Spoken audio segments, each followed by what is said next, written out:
Hello friends, स्वागत है आपका हमारे YouTube channel GK with me में। तो आज की क्लास में हम पढ़ना शुरू करेंगे आज के हरियाणा करंट अफेयर के बारे में। ठीक है, तो शुरू करते हैं हमारी आज की क्लास का पहला क्वेश्चन। खेल कोटे से कोर ऑफ मिलिट्री पुलिस में भर्ती होने वाली सिम्मी कालीरमन हरियाणा के किस जिले से हैं? क्या है ये? सिम्मी कालीरमन। क्या नाम है इनका? सिम्मी कालीरमन। और ये किस में शामिल हो गई है? कोर ऑफ मिलिट्री पुलिस में। ठीक है, सीधे खेल कोटे से किस में शामिल हुई है? कोर ऑफ मिलिट्री पुलिस में, यानी कि सेना की भर्ती में शामिल हो गई हैं। और ऐसा करने वाली ये केवल हरियाणा की नहीं बल्कि पूरे देश की पहली बेटी बन गई हैं। ठीक है, तो इनका नाम क्या है? सिम्मी कालीरमन। और ये हरियाणा के कौन से जिले से हैं?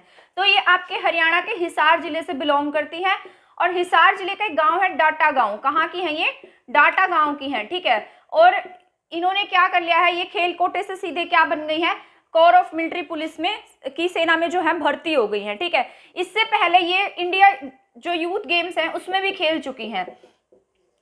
और इसमें जो ये थी सेकंड पोजीशन पर आई थी। कौन सी पोजीशन पर आई थी? उसमें ये सेकंड पोजीशन पर रही थी। और ये केन्या में एक वर्ल्ड चैंपियनशिप हुई थी, उसमें भी ब्रॉन्ज मेडल लेकर आई थी।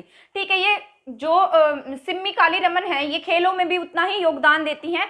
और इनका जो सपना है वो ये है कि ये ओलंपिक्स में जाकर खेलें। ठीक है, तो आपकी जो सिम्मी कालीरमन है कहाँ से है? हिसार के डाटा जिले, हिसार के जो डाटा गांव है वहां से ये बिलोंग करती हैं। ठीक है, इसके बाद है हरियाणा के किस जिले में इंटरनेशनल कॉन्वेंशन सेंटर बनाया जाएगा? क्या बनेगा? इंटरनेशनल कॉन्वेंशन सेंटर बनेगा। ठीक है, तो ये किस लिए बनाया जाएगा? ये वहां के जो ये बनेगा आपका हरियाणा के फरीदाबाद में। कहाँ पर बनेगा? फरीदाबाद में बनाया जाएगा। और ये जो फरीदाबाद की जो बस्तियां हैं वहां के इलाके में जो लोग रहते हैं तो उनके मतलब डेवलपमेंट के लिए बनाया जाएगा, उनके लिए भी उपयोगी होगा। वैसे तो ये मीटिंग्स वगैरह के लिए बनाया जाएगा, पर जो फरीदाबाद की बस्तियां हैं, स्लम एरियाज हैं, वहां पर जो लोग रहते हैं उनके डेवलपमेंट के लिए भी ये काम करेगा। ठीक है, और ये कहाँ बनेगा? फरीदाबाद में। फरीदाबाद के सेक्टर 28 एंड 29 में ये बनेगा। ठीक है, तो आपका जो इंटरनेशनल स्तर का कन्वेंशन सेंटर है वो कहाँ बनेगा? आपका फरीदाबाद में। और जो सबसे बड़ा इंटरनेशनल कन्वेंशन सेंटर है इंडिया का वो आपका नई दिल्ली में है। ठीक है, इसके बाद हमारे पास नेक्स्ट क्वेश्चन है, उत्तर भारत का सबसे बड़ा centre for cyber operation and security कहाँ बनेगा? क्या बनाया जाएगा? Centre for cyber operation and security. जैसा कि आपको नाम से ही पता लग रहा है किससे बिलोंग करता है ये? साइबर तरीके के जो क्राइम होते हैं उनसे ये बिलोंग करता है। ठीक है, तो ये आपका कहाँ बनेगा? उत्तर भारत का क्या होगा? ये सबसे बड़ा होगा, तो आपका बनेगा ये चंडीगढ़ में। कहाँ बनेगा? चंडीगढ़ में ये बनाया जाएगा। और ये क्या होगा? उत्तर भारत का सबसे बड़ा साइबर जो क्राइम होते हैं उनका सबसे बड़ा सेंटर होगा। ठीक है, इसमें कौन सी राज्य की पुलिस काम करेगी? इसमें हमारे हरियाणा की, पंजाब, राजस्थान, इन सब एरिया के साथ साथ जो उत्तर भारत के 7 जिले हैं वो भी इसमें काम करेंगे। और इसका सेंटर आपका बनेगा चंडीगढ़ में। ठीक है, ये क्या काम करेंगे? जो साइबर तरीके के क्राइम्स होते हैं उनके लिए ये काम करेंगे, लोगों को उसके लिए जागरूक करेंगे कि जो साइबर तरीके के क्राइम होते हैं उनके लिए क्या करेगी पुलिस? काम करेगी। और हरियाणा, पंजाब, राजस्थान के साथ साथ इसमें 7 जिले शामिल हैं। ठीक है, इसको अलग अलग जोन्स में डिवाइड किया गया है। जैसे उत्तर भारत के जो जिले हैं हरियाणा, पंजाब, राजस्थान के 7 जिले हैं। और दक्षिण भारत में भी अलग जोन्स में इसको डिवाइड किया गया है। और थोड़े दिन पहले ही मैंने आपको बताया था कि जो साइबर क्राइम होता है उसकी जांच के लिए, यानी कि उस पर जल्दी से जल्दी कार्रवाई हो सके, तो कौन से नंबर को डायल करके करा सकते हैं? 1930। कौन सा नंबर है वो आपका? 1930। जो साइबर क्राइम्स के लिए काम करता है वो कौन सा नंबर है? 1930 है। इसके लिए कहाँ पर ये जो बनेगा ऑपरेशन एंड सिक्योरिटी सेंटर, ये बनेगा आपका चंडीगढ़ में। ठीक है, आई होप आपको यहाँ तक के क्वेश्चन समझ आ गए होंगे। इसके बाद हम पढ़ना शुरू करते हैं। ठीक है, इसके बाद हम पढ़ना शुरू करते हैं क्वेश्चन नंबर 4। हरियाणा सरकार सफाई कर्मचारी के आश्रितों को विदेश में जाकर अध्ययन करने के लिए कितना ऋण देगी? हरियाणा सरकार क्या कर रही है? जो सफाई कर्मचारी हैं उनके जो बच्चे हैं अगर वो आगे पढ़ना चाहते हैं, विदेश में जाकर पढ़ाई करना चाहते हैं, तो उसके लिए क्या दे रही है हरियाणा सरकार? उन्हें लोन दे रही है। तो कितने रुपए का लोन दिया जाएगा? अगर बच्चे विदेश में जाकर पढ़ाई करना चाहते हैं तो उन्हें लगभग 20 लाख तक का लोन मिल सकता है। कितना लोन मिलेगा उनके बच्चों को? 20 लाख तक का। और अगर वही बच्चे अगर अपने देश में ही रहकर एजुकेशन पाना चाहते हैं तो उन्हें लगभग 10 लाख तक का जो लोन है वो दे दिया जाएगा। कितना लोन दिया जाएगा? 10 लाख। अगर खुद के यानी कि भारत में रहकर एजुकेशन लेना चाहते हैं तो कितना लोन मिलेगा? 10 लाख। और अगर वो बच्चे कहाँ जाकर, विदेश में जाकर पढ़ाई करना चाहते हैं तो उन्हें 20 लाख लोन दिया जाएगा। किसे? सफाई कर्मचारी जो होते हैं उनके बच्चों को। ठीक है, इसके बाद हमारे पास नेक्स्ट क्वेश्चन है, ये बहुत इंपॉर्टेंट क्वेश्चन है। हरियाणा सरकार द्वारा ऑनलाइन एजुकेशन को ध्यान में रखते हुए किस योजना को लागू किया गया है? क्या लागू की गई है? जो ऑनलाइन एजुकेशन है आज के जो टाइम है, आज के टाइम में क्या बढ़ता जा रहा है, ऑनलाइन एजुकेशन का स्तर जो है वो बढ़ता जा रहा है। ठीक है, तो उसके लिए जो हरियाणा सरकार क्या कर रही है, उसके लिए हरियाणा सरकार ने एक योजना लागू की है। उसे क्या नाम दिया है, उसका नाम है ई अधिगम योजना। क्या नाम है, ई अधिगम योजना, यानी कि ई लर्निंग स्कीम हो गई है।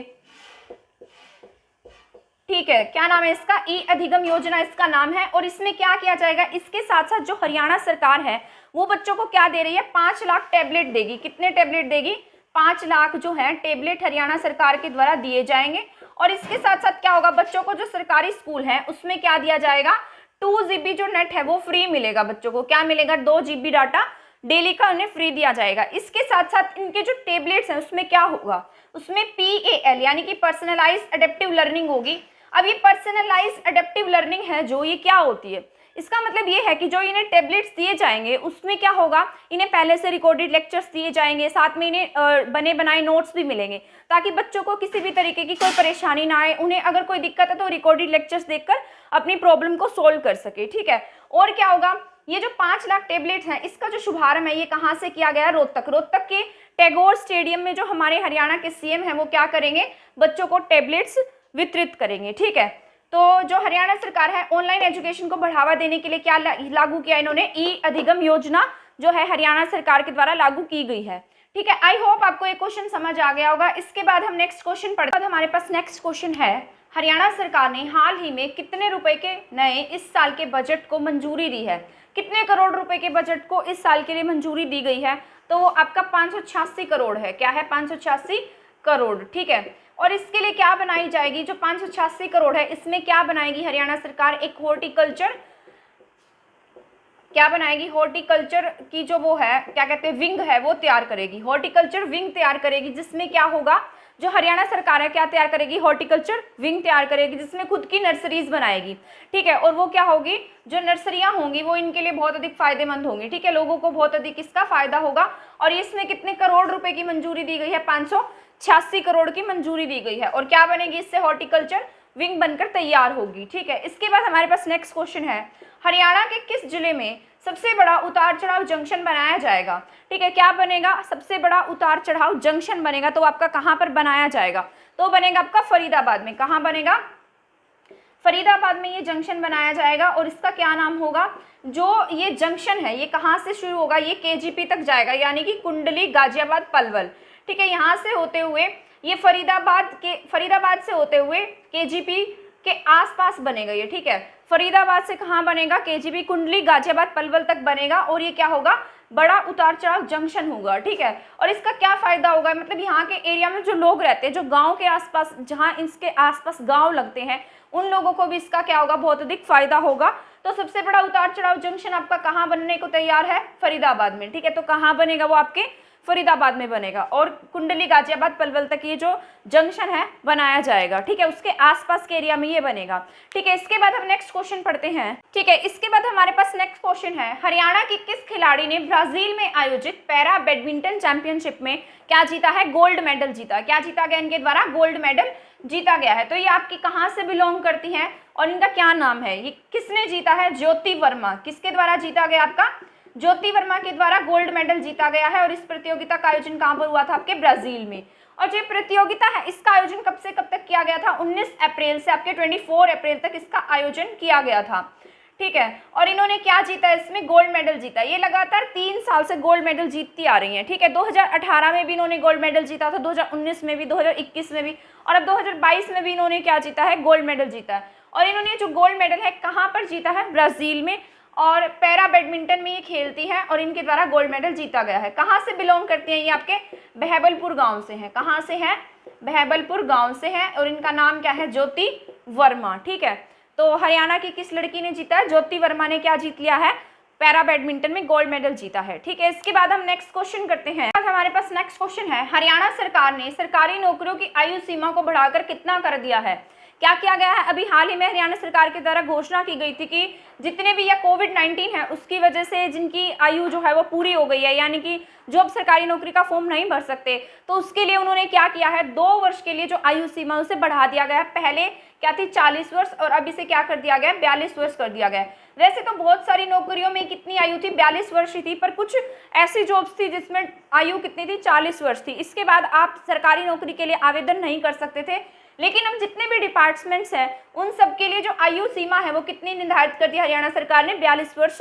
जो सरकारी नौकरियों की आयु है वो हरियाणा सरकार के द्वारा 42 वर्ष निर्धारित कर दी गई है। ठीक है, आई होप आपको ये क्वेश्चन समझ आ गया होगा। इसके बाद हम आगे पढ़ते हैं नेक्स्ट। ठीक है, इसके बाद हमारे पास नेक्स्ट क्वेश्चन है, क्वेश्चन नंबर 10 कि हरियाणा के किस जिले के सुरेंद्र सिंह डबास, क्या नाम है इनका, सुरेंद्र सिंह डबास, और इनकी पत्नी है संतरा देवी, इन्होंने तमिलनाडु के चेन्नई में आयोजित नेशनल मास्टर एथलेटिक्स चैंपियनशिप में गोल्ड के साथ साथ क्या जीते हैं, 5 पदक जीत लिए हैं। क्या नाम है इनका, सुरेंद्र सिंह डबास, और इनकी पत्नी है ये, क्या नाम है इनका, संतरा देवी। तो इन्होंने क्या जीता है, तमिलनाडु में आयोजित हुई, तमिलनाडु के कहाँ पर आयोजित हुई थी, चेन्नई में, और क्या नाम था इसका, नेशनल मास्टर एथलेटिक्स चैंपियनशिप। इसमें इन्होंने क्या जीता है, गोल्ड मेडल के साथ साथ 5 और भी मेडल इनके द्वारा जीते गए हैं। तो ये हमारे हरियाणा के कौन से जिले से हैं, तो मैं आपको बता देती हूँ, ये हरियाणा के चरखी दादरी से बिलोंग करते हैं। कहाँ से हैं ये, चरखी दादरी से। ठीक है, और इनके द्वारा क्या जीता गया है, गोल्ड मेडल, और गोल्ड मेडल के साथ साथ इन्होंने 5 और भी मेडल जीत लिए हैं। ठीक है, जो ये हैं, क्या नाम है इनका, सुरेंद्र सिंह है, सुरेंद्र सिंह डबास हैं, ये कितने साल के, आपके 73 साल के हैं, और इनकी जो पत्नी है ये 70 साल के हैं, और इस एज में भी इन्होंने क्या जीत लिया है, गोल्ड मेडल के साथ साथ 5 और भी मेडल जीते हैं, और ये हमारे हरियाणा के चरखी दादरी से बिलोंग करते हैं। ठीक है, आई होप आपको ये सभी क्वेश्चन समझ आ गए होंगे। अगर आपको ये सभी क्वेश्चन समझ आ गए हैं तो प्लीज़ मेरी क्लास को शेयर कर दीजिएगा, मेरे चैनल को सब्सक्राइब कर दीजिएगा, और आज की हमारी क्लास यहीं पर ख़त्म होती है। अगर आप हमारी इसी तरह से और क्लासेस देखना चाहते हैं तो प्लीज़ हमारे चैनल के साथ बने रहिए। थैंक यू, धन्यवाद।